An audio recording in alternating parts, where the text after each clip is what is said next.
बहुत समय पहले की बात है। एक छोटे से गांव में एक गधा रहता था। उसका नाम था मोटू। मोटू देखने में एक साधारण सा गधा था, लेकिन उसका दिल बहुत बड़ा था। वह दिन रात अपने मालिक का सामान ढोने का काम करता। गांव के लोग उसे मेहनती और ईमानदार समझते थे, लेकिन वे उसे बुद्धू भी समझते थे, क्योंकि वह हमेशा चुपचाप अपना काम करता रहता और ज्यादा कुछ नहीं बोलता था। मोटू का मालिक रामू एक किसान था। वह मोटू की कड़ी मेहनत से बहुत खुश था, क्योंकि मोटू बिना किसी शिकायत के दिन भर काम करता था।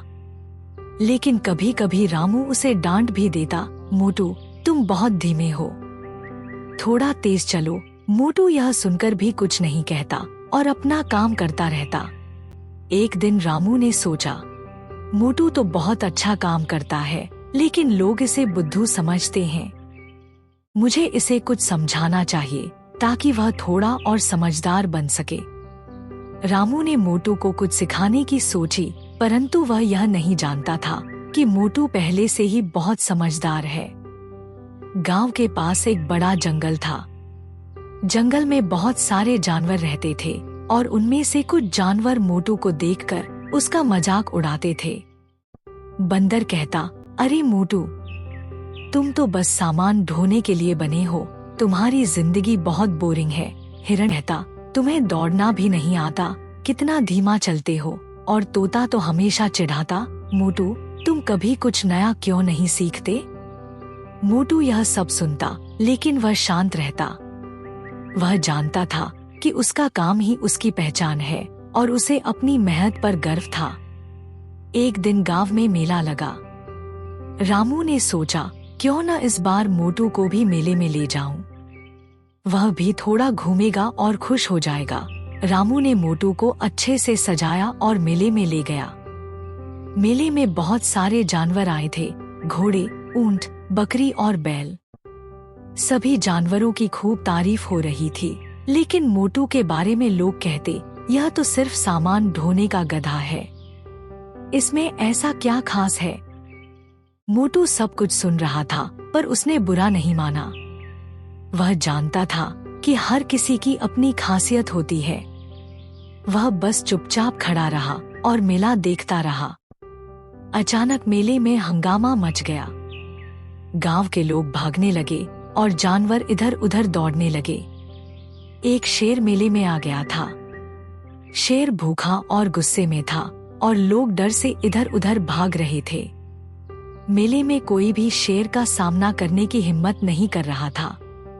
सभी जानवर भी डर के मारे छिपने लगे। रामू भी डर गया और उसने मोटू से कहा, मोटू, हमें यहाँ से भागना चाहिए, नहीं तो शेर आ जाएगा। लेकिन मोटू वहीं खड़ा रहा और सोचने लगा, अगर मैं भी भाग जाऊंगा तो सब लोग और जानवर डर के मारे और घबरा जाएंगे। मुझे कुछ करना चाहिए। मोटू ने सोचा और समझदारी से काम लिया। उसने जोर जोर से रेंचू रेंचू करना शुरू कर दिया। उसकी आवाज इतनी तेज थी कि शेर रुक गया और इधर उधर देखने लगा। शेर ने सोचा, यह कौन है जो इतनी जोर से चिल्ला रहा है। शेर ने आवाज की दिशा में देखा और मोटू की तरफ बढ़ने लगा। मोटू ने अपनी जगह से हिलने का नाम नहीं लिया। वह वहीं खड़ा रहा और लगातार अपनी आवाज से शेर को डराने की कोशिश करता रहा। शेर धीरे धीरे मोटू की तरफ बढ़ा, लेकिन मोटू ने हार नहीं मानी। शेर उसकी ओर बढ़ते बढ़ते कुछ दूरी पर रुक गया।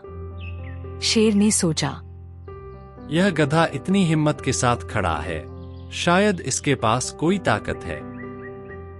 मुझे इससे दूर ही रहना चाहिए। शेर ने डरकर वहां से भागने का फैसला किया और जंगल की ओर लौट गया। गांव के लोग और मेले में आए जानवर यह देखकर हैरान रह गए कि एक साधारण सा गधा, जिसे सब बुद्धू समझते थे, उसने शेर को भागने पर मजबूर कर दिया। रामू ने मोटू को गले से लगाया और कहा, मोटू, तुम तो सच में बहुत समझदार हो। तुमने आज जो किया वह कोई और नहीं कर सकता था। तुमने हम सबकी जान बचाई है। गांव के लोग और जानवर भी अब मोटू की इज्जत करने लगे। उन्हें समझ में आ गया था कि मोटू बुद्धू नहीं बल्कि एक समझदार और बहादुर गधा है। उसकी ताकत उसकी समझदारी और धैर्य में थी, न कि उसकी तेज चाल या किसी और गुण में। उस दिन के बाद गांव के सभी लोग मोटू की तारीफ करने लगे। अब उसे कोई बुद्धू नहीं कहता था। सभी को यह समझ में आ गया कि हर किसी की अपनी खासियत होती है और किसी को उसके काम या उसकी सूरत से नहीं आंकना चाहिए। यह कहानी हमें यह सिखाती है कि कभी भी किसी को उसकी दिखने वाली छवि के आधार पर नहीं आंकना चाहिए। समझदारी और धैर्य ही सच्ची ताकत होती है और कठिन समय में वही काम आती है।